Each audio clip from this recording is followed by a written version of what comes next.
Welcome to the Week 1 Playoff Basketball Podcast, brought to you by Jersey Mike's. Keith the Molder, Connor Morissette here with you like we have been all season. A little windy here in Southern California, but still very sunny and very bright, and so are the futures of some of the top teams in the City Section Basketball Playoffs. It all came out over the weekend, Keith. We have brackets to talk about, who was seeded too high, who was seated too low. We'll get into all of that. I have some opening thoughts here, and then we'll break down the Open Division because I know it's where a lot of people really care about that. So that's kind of what we're going to do today. But a couple opening thoughts, Keith. I'll just go first with mine. I understand Birmingham over University in the Open Division, but I don't know why University's the number 4 seed in Division 1. I think that they really didn't deserve that. I thought at worst I could see them being the 2nd seed in Division 1, but really I think they should have been the 1 seed. It's so hard to put a team that has only lost 4 games this year to 2 of the top teams in the section at the 4 seed, especially when you have teams like George Washington Prep above them, teams like Fremont.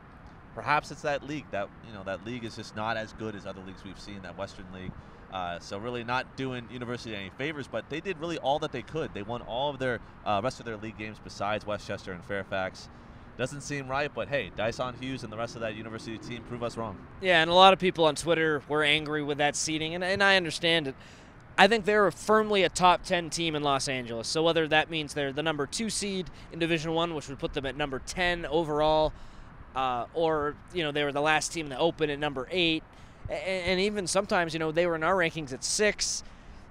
I think putting them at 12 is not really fair. And yeah, everyone was talking about strength of schedule and this and all that. I think you can make the argument that University has a better win than Birmingham does. Birmingham's beaten Granada and they've beaten El Camino Real. University beat Crossroads. So, we don't want to get caught up in it too much, but I think that that's comparable. Birmingham really doesn't have one win where you say, okay, that's why they're in. They just played in tough league, and yeah, they finished 3rd in that league. But I think there's an argument to be made for University at the 8. But hey, I understand it, and nothing we can do but talk about it. Yeah, you can't argue with the computer. Sometimes it's just that's the way it goes. The numbers were crunched, and somehow they thought the 8 seed belonged to that Birmingham team. That said, Dyson Hughes and the rest of that team, they're so talented, and I guess that's why I had them at 8 in my my rankings, because they have a lot of supplementary pieces that really make that team so dangerous in that Western League, besides Westchester and Fairfax, obviously. But they haven't really been tested in the non-conference schedule, so I think it'll be interesting to see how they play. Maybe this is a blessing in disguise. They play some of these harder teams and show everybody that they were meant to be in division in the Open Division. Yeah, and one last thing, I don't think this is a situation like in football where San Fernando was clearly better than Banning and clearly better than San Pedro and should have been in the Open Division for football. I think this is a little bit different where, yeah, I understand why Birmingham's in, but I think there's an argument to be made for University. All right, so that's really the one seeding issue I think we have. Besides that, I'm fine with the Open Division seeds. I think that stacked up very well. I think we're going to see some great games, and really Birmingham at 8 is the only one kind of, okay, maybe there's an argument for another team. I think everyone else is firmly in, so I was happy with that. Division 1, Keith.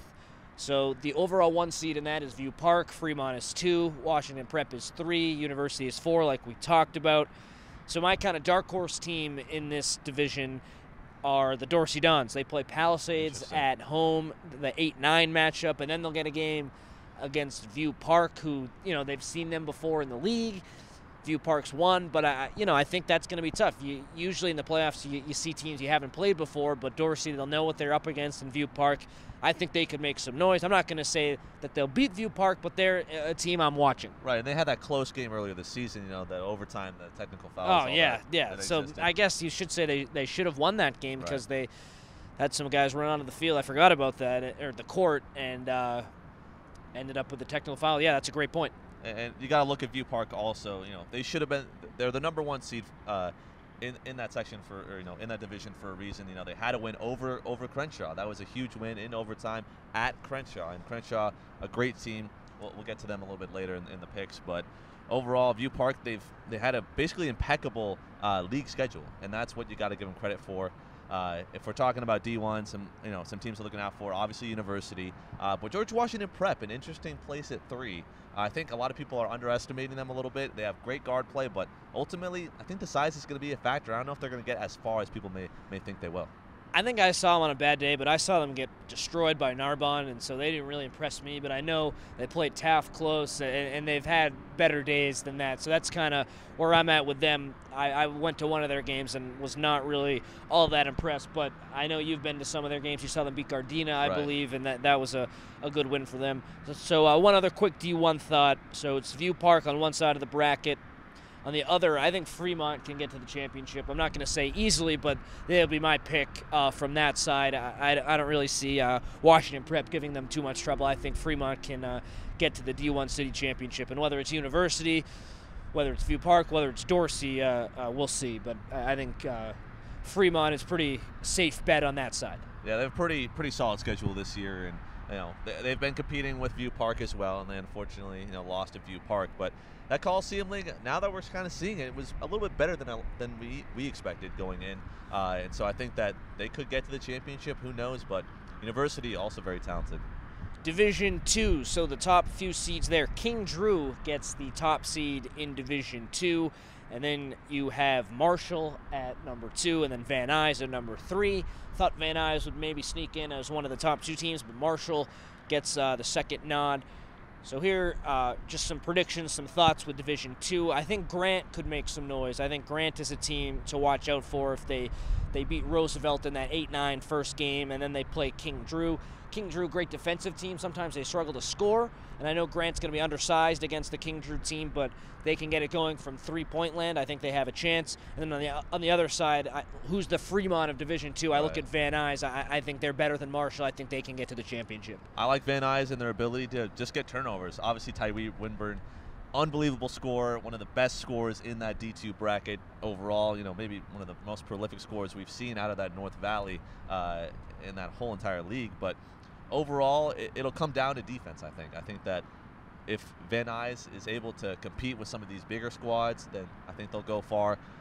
Marshall, looking at their squad, they're not too big per se, but they can hit the 3, and we saw them against Eagle Rock almost get upset. It was at a very hostile Eagle Rock environment.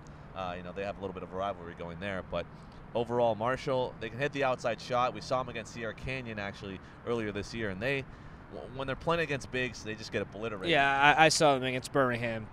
And again, maybe I'm a bad luck charm, but I was Birmingham. It's an open division team against a Division 2 team. It's always going to be tough. I mean, and Sierra Canyon, geez, they're way better than Birmingham. So kudos to them for challenging themselves, but I mean, they got outplayed in those games as everyone would have expected. In Division 3, Southeast is the number 1 seed, so they're the favorite in Division 3. But Keith, you saw number 5 Hawkins play Crenshaw close. I know it was senior night, so Crenshaw put a lot of their seniors in, but Hawkins, you told me they were lights out from 3. For a 5 seed, do you think they can compete in Division 3? Is that too much to ask for them? No, that's definitely exactly where they should be. Maybe a little bit higher seed, because their ability to hit that 3 shot, it was showing all night long. Obviously, Crenshaw, as you said, senior night, so they're playing some of their bench players. But Hawkins, I want to say, it was a 68-53 game. I want to say probably 40 of their points were from deep. They were just hitting every single shot. And I like their defensive scheme, because it was giving Crenshaw some trouble, at least early on. Crenshaw didn't really start to pull away until the 4th quarter. And so we saw this, it was a zone, and they would come out almost near half court with this zone, some of their guards coming up to try and stop Crenshaw. And it worked pretty well, but when Crenshaw started to drive inside, that's where they had some trouble, because Hawkins isn't really the biggest of squads. But certainly they can hit the outside shot. If they can force turnovers with that zone scheme that they use, I think they go pretty far in that D3 bracket. There's the D3 update for you. Again, Southeast is the favorite there. In Division 4, Canoga Park, I think, has the best chance. They're the number 2 seed. They beat Van Nuys earlier this year in the Valley Mission League. That was Van Nuys' 1 loss, so good for Canoga Park. We've seen them down the stretch. They've lost a couple, but overall they put together a good showing in that league, and I think I like them in D4. I like just how high-scoring their offense can be. We've seen them put up just huge numbers, huge margins of victory. So the key will be if their offense is going. We've seen some teams with really streaky shooting, so if they can nail down that outside shot, I think they could win it all. But, there's a lot of really tough teams in that bracket. And then Division 5, Aspire Olin has been really the best team all year, and they're the 1 seed. I look for them to continue to play well in Division 5, kind of like the Nemo Robinson for eight-man football. This is a spiral in for basketball from a small school. Nemo Robinson just dominated eight-man football and won the city section championship. Look for a spiral in Division 5 to dominate and win as well. And the thing about football that's interesting is that you have these teams that are clearly the juggernauts. They're clearly the number 1 seeds. And Nemo Robinson in Football Ace was blowing teams out. Same thing with the spiral in, but I think there's a lot more parity in basketball, at least this season, in the LA City section. So truly, we could be seeing some upsets, especially in these lower divisions, the D4, the D5, or we could be seeing some huge just margins of victory, 50 points, 60 points. Who knows? Especially in the first round, we'll probably see a couple of those. So it'll be interesting to see. Obviously, Canoga Park, great offense, and then a spiral in, also great offensively. But you got to wonder, is the defense going to show up, and is the streaky shooting going to catch up to some of these teams? Yeah, and who knows? That's why they play the game. Keith, let's make some predictions now. In Division 1, it's going to be short and sweet. I think every favored team, every lower seed will win. That's my prediction. Yep. I mean, maybe I could see Palisade squeaking by Dorsey, but like I said earlier, Dorsey's my team to watch, so I'm not going to pick against them. Any upsets from you in Division 1, or do you see it as I do? I don't think so. I see it the same way. Dorsey's clearly the better team, in my opinion, over Palisades. Palisades really hasn't been that great in their league. Dorsey has challenged their top teams in the Coliseum League. So, yeah, I see it being all the top seeds. All right, let's pick each open division game now, game by game. So we'll start with the 8 against 1 matchup. That's Birmingham at Westchester. And again, these games are all Saturday night at 7 o'clock. So Birmingham, Westchester. Westchester, they've slipped up lately against Fairfax. But, I mean, they've had a great season, and they deserve to be number 1. And Birmingham, they're the team with so much potential, but really this season they haven't quite put it all together. They're 12-12. They have skill. They have a lot of skill. Devonair Dutrieve is the best player in the city section, in my opinion. But he's going up against the best team in the city section. Christian Coloco just picked up an Arizona offer for Birmingham. He's great too. But the team hasn't showed you enough this year, so it would be crazy to pick against Westchester with Coach Ed Azam and Kalen Allen down low, Zelly Hudson. It's a great team, and I think that team will outshine the individuals of Birmingham. The Comets over the Patriots. It's just as simple as that. And, if one Patriot team has to lose this year, I know that New England, unfortunately couldn't win the Super Bowl. One has to lose in the playoffs as well. So, but overall, looking at the Comets, so much depth, really. That just rings out to me that, it's kind of like a Fairfax, that any guard can go off any single game. And when you have a team like Birmingham relying strictly on Coloco, strictly on Dutrieve, it could, maybe they're going to key on them. Maybe they're going to try and roll a double team on both of them and, try and test this Birmingham bench, test this Birmingham depth, which as of late really hasn't shown up. So I'm going to have to say Westchester, they're just too loaded. Yeah, and Coloco, he's the tallest player, but Kalen Allen and Mo Tut, they're big guys as well. And I'm not going to say they're going to push Coloco around, but, they're tough to get out of the paint. And Coloco, yeah, he's great at getting rebounds. He's huge. He's bigger than everyone else. But those guys aren't pushovers, so that's going to be a tough matchup as well. So we're both taking Westchester in that game. In the 7-2 matchup, El Camino Real at Fairfax. I have Fairfax in this game, and I don't really think it's going to be too close. El Camino Real, they've played really hard all year. They've been great, but if you can stop Eddie Egan, you can stop El Camino Real. And, I mean, if Fairfax takes him away, the El Camino Real is just kind of out of options, and that's kind of how I see this one going. Fairfax is going to take him away, and then the guards, Ethan Anderson and Jamal Hartwell, will do what they do. Kirk Smith will be a big part of their game down low, and I just think Fairfax is just too much for El Camino Real. Yeah, I think when you talk about how Birmingham maybe shouldn't have been in the Open, and you talk about some of these lower seeds, El Camino Real, they were coming in. They were squeaking by. They're squeaking by barely into the top 8, and they come in. They've been tested at home. They've been tested on the road. Haven't had that many impressive wins. Obviously, that win over Taft that we saw was one of their signature wins of the season. But overall, when Eddie Egan is streaky shooting, their team hasn't been that great. And obviously, they have Ben, who's shooting from the outside as well. He can get to the line, but overall, when you have the guard play like Fairfax does, it's also at Fairfax. Home court advantage. It's going to be too much. I'm going to pick Fairfax. The next game in the Open Division, it's Crenshaw at Taft. That's the 6-3 game. Keith, this one is going to be close in my opinion. Taft, I like their chances. I'm going to pick them because they're at home, because they've separated themselves as the best team from the West Valley League. So I think if you're able to do that, that's a real resume builder. That's a really good sign that you're going to have some success. But it's tough for me to pick against Crenshaw because I love what they do inside with Isaiah Johnson. I think he's going to be a tough for Taft to defend. But at the end of the day, Kihei Clark, 2 minutes to go, game tied. Ooh. I like him versus anyone else who's going to be on the floor for either team. That's why I'm taking Taft. Not so fast, to use your typical phrase. Yes. I'm going to have to go with Crenshaw. And you know, you're right. Right when he said, you know, Kihei Clark in the final minutes, he's been so clutch. But I don't know, something about this Crenshaw team, the way they've been playing as of late. Obviously, they had a poor loss to View Park. That one went into overtime, so they could have won at the final minute, but it's just a little bit too close there. What I think is going to be the difference maker is the size. As you mentioned, you know, Isaiah Johnson, huge on the offensive glass. He takes every single ball to the cup. You know, it's very, you know, he's not a tough out. He's not easily challenged. So I think that you have Isaiah Johnson down low. You know, we saw him coming off the bench earlier this season, but I think he's probably going to get the start based on what I saw against Hawkins. But overall, I think the X factor for Crenshaw is going to be Kevin Abirikwe, who's been huge. Almost every single time that I've been to his games, he's just thrown it down. He just has too much length, and I think that when Taft has played bigger teams this year, we've seen them not play up to their potential. And Crenshaw, they have a lot of size on their roster. They have a lot of really gritty guards, and I think that Taft, they'll keep it close, very close, especially because they're at home, you know, hostile environment. But overall, I think that Crenshaw, with their scheme and, you know, their size, I think they could pull out the victory. Very, very small victory. Yeah, no, I hear what you're saying. And you didn't mention Dominic Winbush, who's a great point guard for them. And, you know, Kihei Clark, he gets a lot of the plaudits, great player going to Virginia. So, you know, it's clear why he gets all that praise. But Winbush is a great point guard as well, and he'll have a say keeping this game close. Again, I see this one being like a 5-point difference or below. It's going to be very tight.